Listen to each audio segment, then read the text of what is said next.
folks, thanks for joining me today.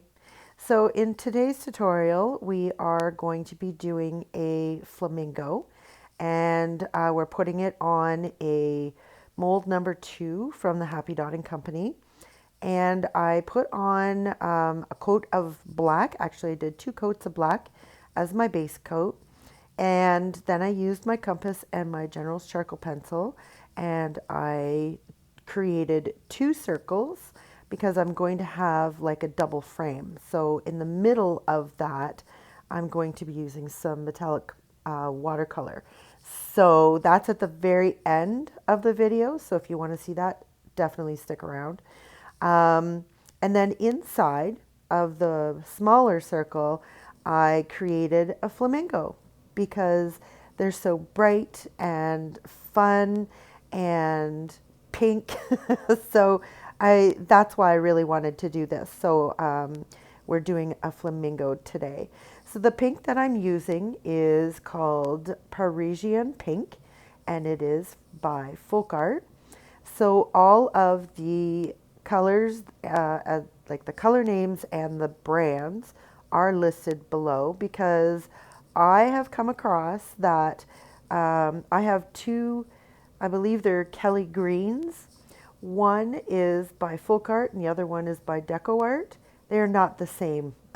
So I do have a tutorial on the differences of the greens, just to prove my point, to say that even though I'm telling you what color I'm using, I also give the brand name as well because their pigments are slightly different.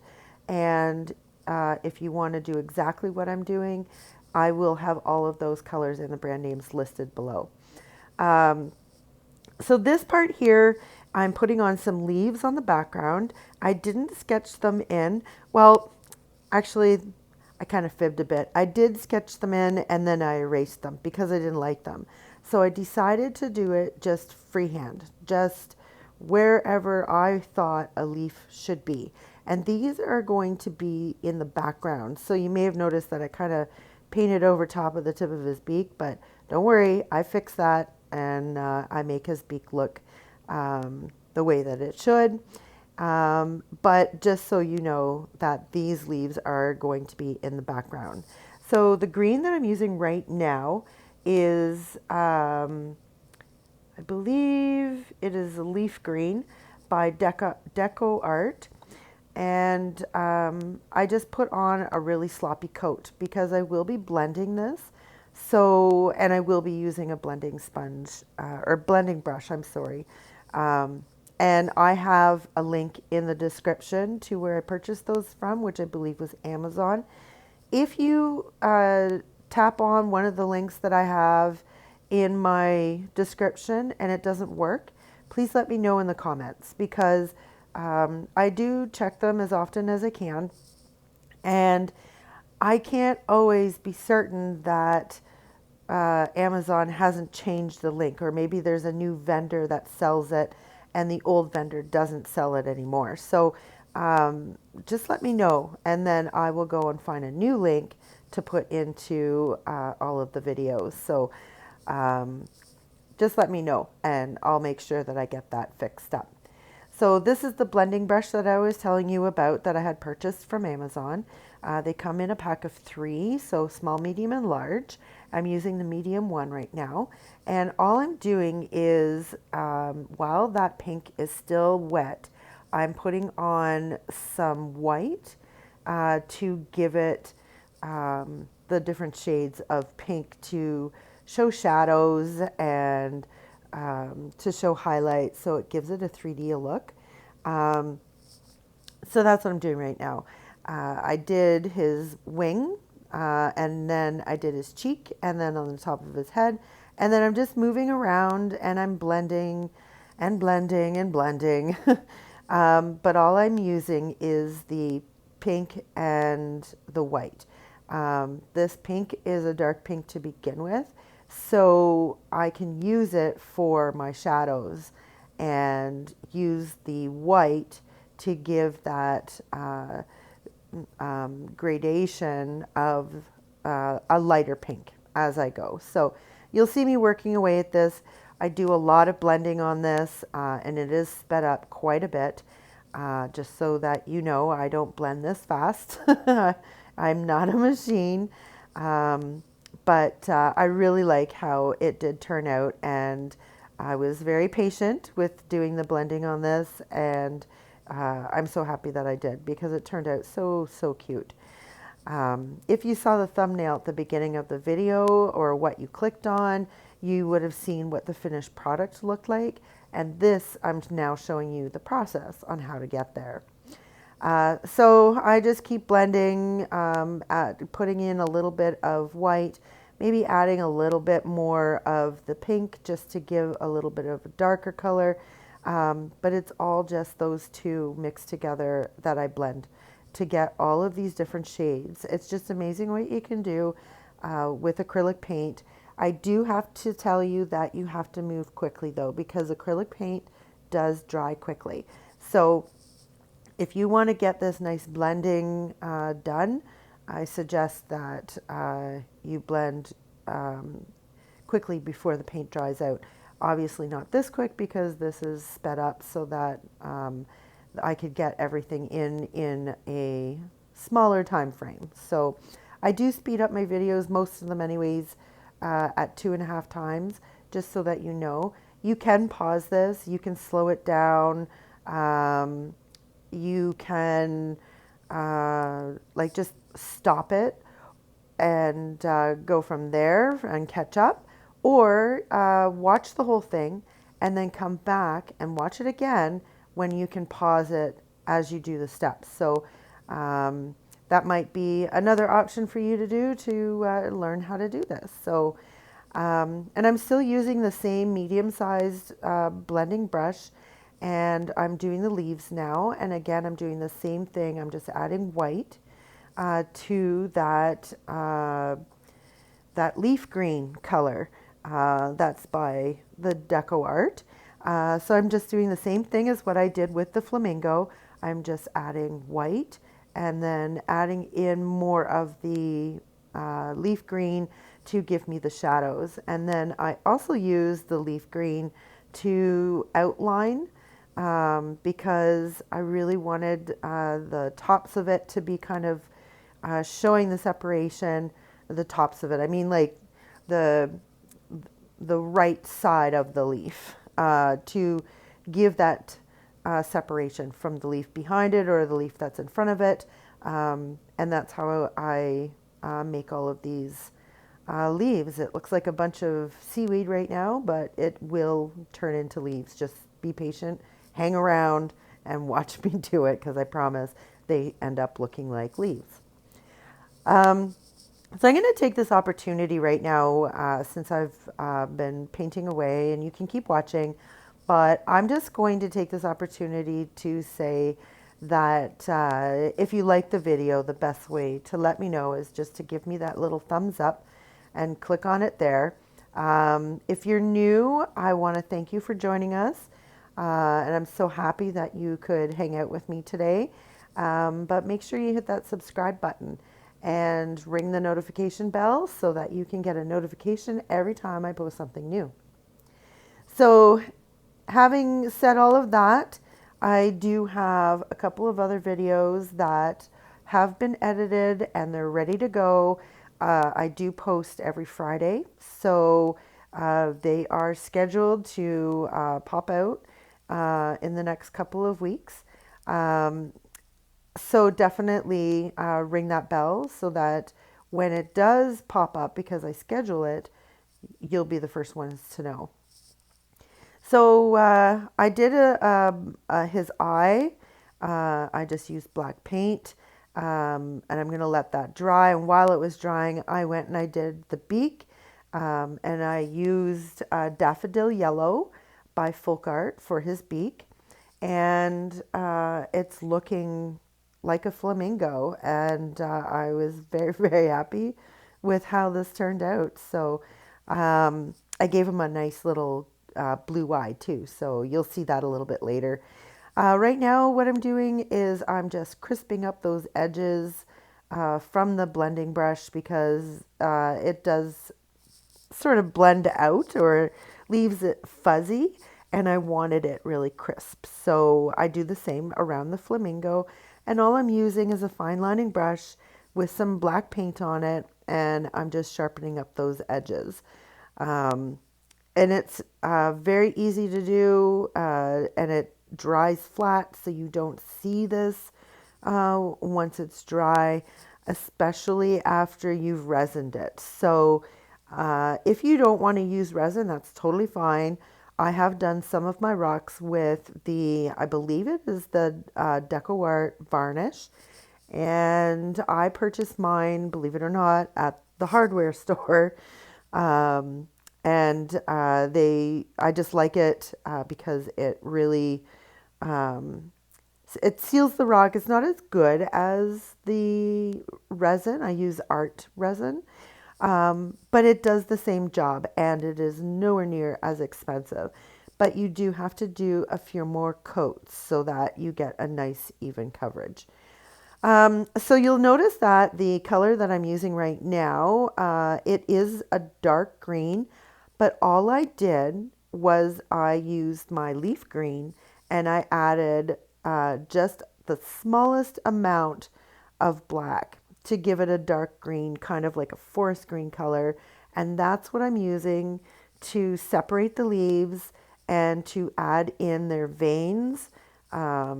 I guess like the little sprigs that come out of the leaf. And that's what I use. So I'm not using an awful lot of colors on this. I'm showing you how you can use minimal amount of colors, but get so many different colors out of just adding white or adding a tiny bit of black. So, and that's what I did with the green, like I explained. So I find that it really gives that nice shine, that define of the leaf by giving this as like more predominant, more sharp, where the rest of the leaf is all kind of blended in. And I'm just adding a little bit here now just to sort of clean up some of the areas that I had. And I like how the leaves turned out. I could have spent more time blending on them. Maybe I could have done them first and then put the flamingo on top. But this is the way I chose to do it and the way my mind worked. So that's the way I did it. I'm doing a second coat of the yellow. Yellow sometimes can be a difficult color to go over top of the black. This particular yellow is rather thick, so that's why I was okay to do it with just a couple of coats and not putting a white base coat on it. But that's something else that you can do. So you can put a white base coat on wherever your light colors are, and it gives you that more of a brightness, so the black doesn't sort of weep through or seep through. I don't even know if those are the correct words, but that's what I'm saying. You don't want it to bleed through. That's what I wanted to say.